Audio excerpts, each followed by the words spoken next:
আসসালামু আলাইকুম। আমি সোহানুর রহমান সোহান। আমি একজন স্টুডেন্ট। ভারতীয় আধিপত্যবাদের বিরুদ্ধে বলিষ্ঠ কণ্ঠস্বর সংগ্রামী কণ্ঠ শহীদ শরীফ ওসমান হাদি ভাইকে আজ ৩৩ দিন হয়ে গেল খুন করা হয়েছে, অথচ একটাও দৃশ্যমান বিচার করা হয়নি। এ কেমন রাষ্ট্র, এ কেমন প্রশাসন, প্রশ্ন জেগেই থাকে। একজন সংগ্রামী বলিষ্ঠ কণ্ঠস্বরকে দিনে দুপুরে গুলি করে হত্যা করা হয়েছে। শুধু বলতে হয়, এই গুলি ছোড়াটা শুধু শহীদ ওসমান হাদির দিকে ছিল না, এটা ছিল বাংলাদেশের সার্বভৌমত্বের প্রতি, ন্যায়ের প্রতি, ইনসাফের প্রতি। অথচ বাংলাদেশের প্রশাসন এটার কোনো সঠিক পদক্ষেপ নিতে পারেনি। অথচ আজকে খুনিরা ঘুরে বেড়ায়, আর আমরা এখানে বিচার চাইলেই যত দোষ আমাদের গায়ে। তাই বাংলাদেশের প্রশাসনকে বলতে চাই, আমরা আপনাদেরকে আর সুযোগ দেওয়া হবে না। আপনারা অবিলম্বে হাদি হত্যার বিচার করবেন এবং সেই বিচারটা যেন দৃশ্যমান হয়।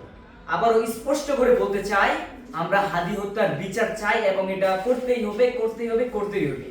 We are Hadi, justice for Hadi.